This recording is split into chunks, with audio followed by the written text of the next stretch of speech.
Hey everyone, welcome back to my channel. If you're new here, I'm Imad Aldin and today I'm going to speak about some interesting topic. It's all about my IPMAT 2024 journey, and it was an interesting journey and I enjoyed it a lot, but unfortunately I was not able to clear the IPMAT entrance test, and now I desire to take a drop year. And in this video I'll be discussing why I chose to take a drop year and what are the things that you should consider when you're taking drop year. And this video is equally useful for those who are taking a drop year and also who is preparing for IPMAT 2025. And also I'll be sharing some challenges I faced during the IPMAT 2024 preparation. So block out the noise, zero in, and let's dive. So first of all, why I decided to take a drop year? So I think so this is an important question. So first of all, the brand value of IIM, and you all know the brand value of IIM, and it's insane. So one of the reason is the brand value itself. Yeah, it's the truth. And also one thing about this, it's not a sole reason. I have other reasons along with this. So only consider if you have some personal preferences and if the brand value aligns with your personal goals and career goals. So never consider taking a drop here based only on the IIM brand value.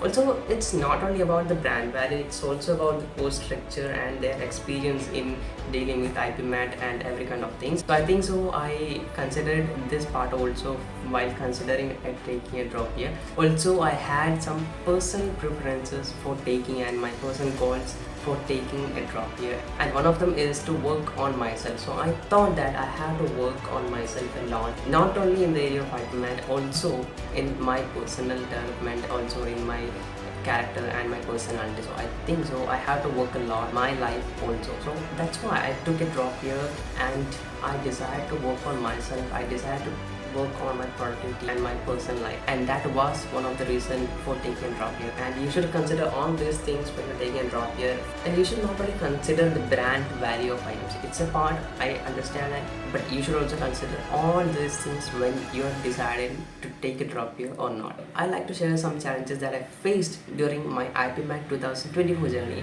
because I think so challenges is a part of learning, and I should be very honest with this, because challenges are the integral part of the journey and you have to fix your challenges. So to be honest, I didn't had a strategic plan and a proper plan. So I had something in my mind. I had thought that I had to do IPMAT and I had to complete my syllabus, I had to do mock test, but it was on my mind, but it was not on the paper. And I realized the importance of a proper plan and writing down the plan, because it's very important to write down the plan. So if you have a plan for IPMAT 2025, you should write it down, because it will help you to prepare more frequently and more consistently. It's very important part. Consistency is a very important one. And other thing that I lacked and other challenge that I faced in my IPMAT 2024 journey was consistency. So I believe that consistency is the integral part of the IPMAT journey, because if you want to have success in IPMAT, it's important to have consistency. If you're planning for IPMAT 2025, be consistent, because consistency and discipline plays an important role, and you have to build your consistency. And the another challenge that I faced during my IPMAT preparation was about mock test. And I think so mock test is an important part in IPMAT preparation, because it's not about solving many questions or practicing many questions. It's about you're doing an examination in the real life, and you'll be having some pressure of time, because there is a timeline for mock test and you have to complete a set of questions in the given time. So it will be have some pressure on you, and it's about dealing that pressure. And in the real IPMAT examination, it is also very important to deal that pressure. Sometimes you may know a question, but you may not be able to attend or answer that question. So it's very important to attend the mock test. So try to attend maximum mock test, and also it's very important to analyze the mock test. So going and attending the mock test and leaving it there, it's not the way, and you should analyze each mock test, you should analyze each question, and you should analyze the wrong questions and the right questions, because it's very important to analyze both and understand your patterns and where you are committing mistakes and where you're getting right. So you have to analyze all these kind of things when you're attending a mock test. So these were the challenges that I faced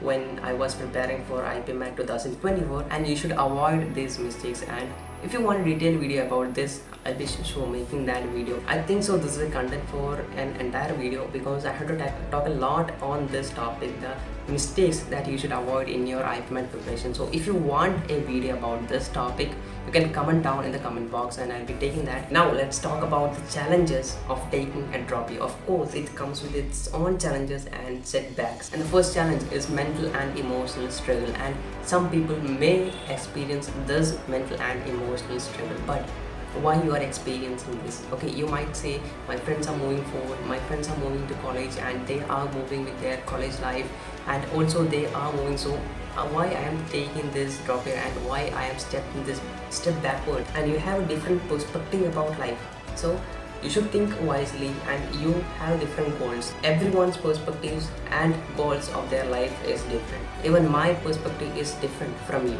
so be realistic. Everyone has a different perspective and different goals in their life, so they will be moving on with that goals, and it's okay. And you should move with your own goals. If it is taking drop year or any other things, you should move with your goals. It's about life.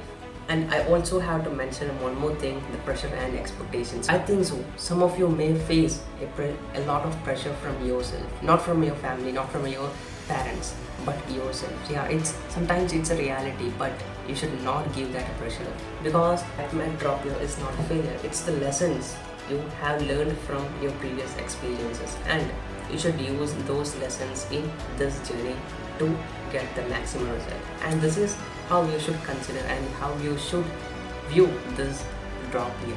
And one more thing, an important challenge when you are going through a drop year is to focus and to be disciplined. So I think so this is an important challenge, and you have to face this challenge, and you have to create a good plan. You have to create a good strategic plan to address this. And one more aspect you should consider when you're taking drop year is the financial aspect, and you should decide whether you have to take a drop year or not based on your financial aspect. So you only know that, I don't know about that, so consider about. And now let's discuss about how to overcome these challenges. Of course, there are challenges, there are problems, and there are setbacks, but you can overcome these challenges, and there are effective ways to overcome these challenges. So first of all, set clear goals. It's very important to set clear goals, what you want to achieve and what are your plans for this year, and how much syllabus you will be covering within this period, and how much syllabus you will be covering in this month or in this week, and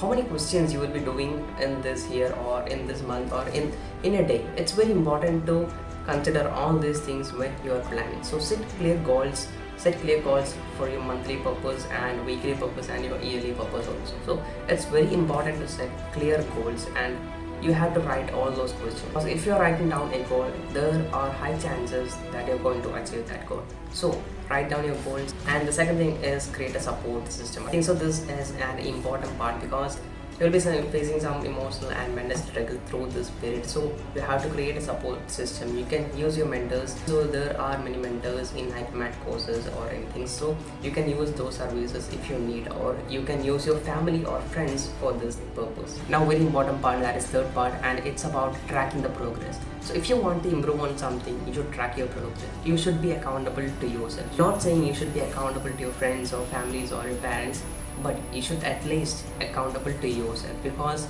it's your journey and you have to plan it more effectively, and you have to track every day what you have done and how much syllabus you have covered and how many questions you have covered. So you have to track everything, and you have to keep a track of everything that you are doing, because I have experienced this. Without tracking what you have done or what you're doing is a waste of effort, because you don't know what you're doing, and there is an illusion within yourself when you're not tracking that. Sometimes you will be feeling that okay, I am doing it well, but the reality may be different. So you have to track your goal, you have to track how much you're performing, you have to track what you're doing in each day. It's very important part. This was about this video, and now it's an go and write your goals, go and write down your routine and what will be your routine and build it. Okay, so never watch this video like a movie, and write down the points that I have mentioned and go and make changes in your life. And it's me, Imad Aldin, signing out. Block out the noise, zero in, and let's see another video.